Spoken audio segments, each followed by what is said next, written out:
जो मंच शेयर करले जन क्रिमिनल को सहित जहाँ ना रे राशि राशि केस अच्छी जी बेल रे आसी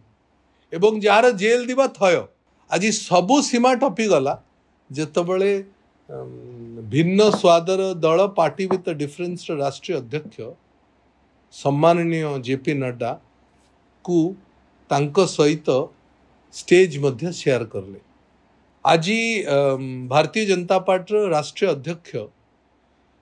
श्रीयुक्त जगत प्रकाश नड्डा आज ब्रह्मपुर आसथिले एवं सबुठु आश्चर्य लागिला मते पार्टी विथ डिफरेंस राष्ट्रीय अध्यक्ष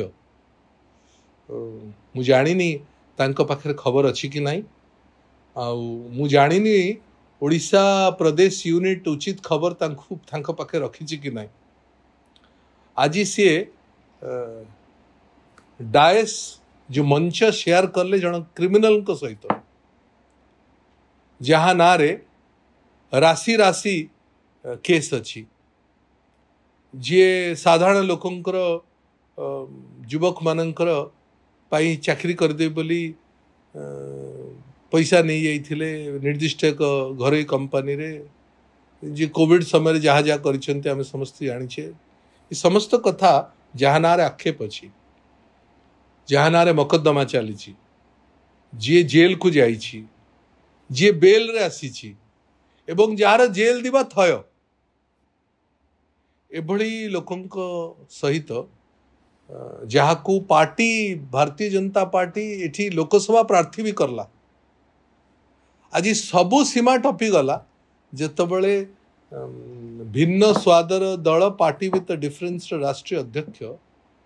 सम्माननीय जेपी नड्डा को तांको सहित स्टेज मध्य शेयर करले। प्रथम तो जहाँ विरोध रे भारतीय जनता पार्टी आंदोलन छिड़ा करितला एवं जहार निर्देश रे ता भितर मु प्रमुख थिली दल निर्देश देइथिला मते एवं आमर गंजाम यूनिट को जे तुमे तांको विरोध रे आंदोलन छिड़ा कर सारा ओडिसा रे छिड़ा आइतला एवं सबुठु बेसी गंजाम आइतला तांको दल प्रार्थी भी करदेला लोकसभा ग्रहण करला दल रे प्रार्थी भी करला एवं आज सबु सीमा टपी गला जे राष्ट्रीय अध्यक्ष पाखरे बसे भी देला ये बड़ा आश्चर्य कथा एवं से दिन मु निराश होइथिली 3 तारीख दिन जेतबळे मु जो दिन घोषणा तांकर ना हैला से दिन मु निराश होइथिली एवं आज मते लागुची भारतीय जनता पार्टी से दिन ठू आज भितर आज सबु सीमा टपी गला परे भारतीय जनता पार्टी पूरा कैडर ओडिसा निश्चित भाव में निराश होइथिबो। मु तो व्यक्तिगत भाव में शह शह टेलीफोन पाइछि बंधु माने जो माने भारतीय जनता पार्टी अच्छी कैडर जो माने सहित लंबा समय 23 वर्ष काल काम करिवार सुजोग मिलिथिला से माने सब फोन करूछंती एवं अत्यंत भाव में दुखित से दिन थिले जो दिन तांग ग्रहण करागला दल रे दुखित आउरी अधिक होइथिले जो दिन तांग प्रार्थी करागला एवं सबु दुखर सीमा आज से मानकर टपी आइथिबो जेतबळे आज जेपी नड्डा सहित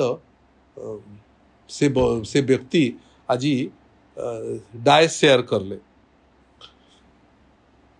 राष्ट्रीय अध्यक्ष भारतीय जनता पार्टी आज ओडिया अस्मिता कथा कहले ओडिया अस्मिता गोटे सम्मानजनक कथा किंतु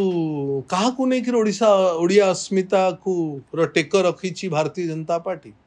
ए भलिया व्यक्ति मानक नहीं करी जो मानक ना रे समस्त प्रकार मकद्दमा अच्छी जी क्रिमिनल बोली साब्यस्त है जहाँ ना रे जे जेल को जाइछंती जे बाहर को आछंती एभली लोक अच्छंती एवं पूर्वतन विधायक चिलिकार जी भारतीय जनता पार्टी कर्मी मानक ऊपर निजे गाड़ी मड़े देइथिले सेई मानक को पाखरे रखिकरी सेई मानक प्रार्थी घोषणा करिकरी सेई मानक दलर पोस्टर बॉय करिकरी आज ओडिया अस्मिता कथा कहवाटा उचित हो नहीं मते लगुच ओडिया अस्मिता सेमानंकु नेकरी सेमानंकु पाखरे रखिक ओडिया अस्मिता कहबा डबल स्टैंडर्ड हम। तेणु अत्यंत दुखदायक कथा ये। ब्रह्मपुर ओडिशावासी तो हसुचंती, ओडिशार भारतीय जनता पार्टी कर्मी माने निश्चित भाव आश्चर्य होइथिबे।